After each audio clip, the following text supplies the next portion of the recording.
One and play. Subject मला आजी आजोबा हवेत.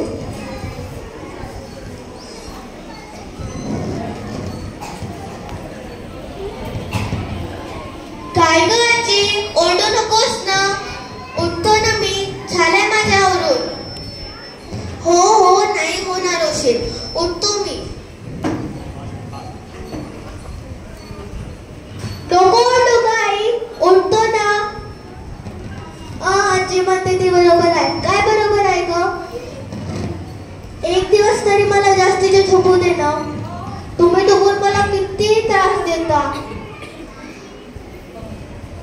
आजी बघ, आता तुझ्यामुळे आई पण मला नाचवायला लागली. उठलो उठलो मी, उठलो उठलो. हो ग आजी, म्हणतो काहीतरी म्हणतो.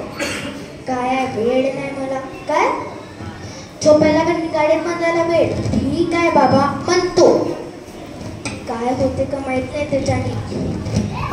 एकाग्रता वाढते. ओम भूर्भुवस्वः तत्सवितुर्वरेण्यं भर्गो देवस्य धीमहि धियो यो न प्रचोदयात्. हो, म्हटलं काय मंत्र वाटले का आपण. ए आई, माझा डब्बा दे बरं. हो हो, झालाय माझ्या आवरून, झोपाट केलाय मी. विचारून बघ आजोबाला. त्यांनी घडलेला एक उदाहरण त्यांनीच तर समजून सांगितलं. ए लवकर दे ग.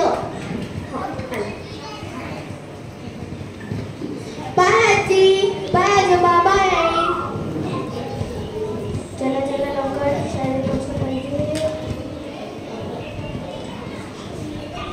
ए राजू, आज कुठला स्टॉप आहे? पहिलाच? बेस्ट. आज मी तुला महाभारतची गोष्ट सांगतो. माझ्या आजोबांनी काल रात्री सांगितली होती. काय मस्त गोष्टी सांगतात. तुला नाही सांगत का तुझे आजोबा? हां, तुझ्याकडे आजोबाच नाही? मग ते कुठे राहतात? तुम्ही वेगळे राहता? खरंच तुम्ही वेगळे राहता? काय पण म्हणतोय. आमच्याकडे तसं नाही बा. आमच्या आजी आजोबा गावाला गेले तर आई बाबांना करमत नाही, परत बोलून घेतात. आणि तू म्हणतोयस. अच्छा ठीक आहे. तुझी आई तर नोकरी करते ना, मग तुझ्याकडे कोण पाहतं? तुझा अभ्यास कोण देतं? आणि तुझी बहीण मिनी, ती तर लहान आहे ना, मग ती कुठे राहते? पाहिल्या घरात. तिकडेच ना, तिकडे खूप सारे लोकांची मुलं एका बाईकडे सांभाळलेले असतात. ती तुमचं लक्ष ठेवते का? तुम्ही आजारी पडल्यावर औषधी तरी देते का? आमच्याकडे नाही बघ तसं. आम्ही आजारी पडलो तर आमची आजी आजोबा आमच्याकडून दूर होत नाही. आम्हाला मोसंबी, आलेपाप खायला देतात. अजून हात पाय व डोकं दाबून देतात. असं वाटते पडो आजारी मज वाटते. सारखं आजारी पडूनच वाटतं. आणि तुझी ते बाई तुला औषधे तरी वेळेवर देते का? हो, तरी रजा काढतात. आमच्याकडे नाही बघ तसं. आमचे आई बाबा नोकरीला गेले तरीही आमची आजी आजोबा असतात. ते माझे फार लाड करतात. हां, पण अभ्यासाच्या वेळी नाही लाड. अभ्यासाच्या वेळी अगदी रात धरून अभ्यास करून घेतात.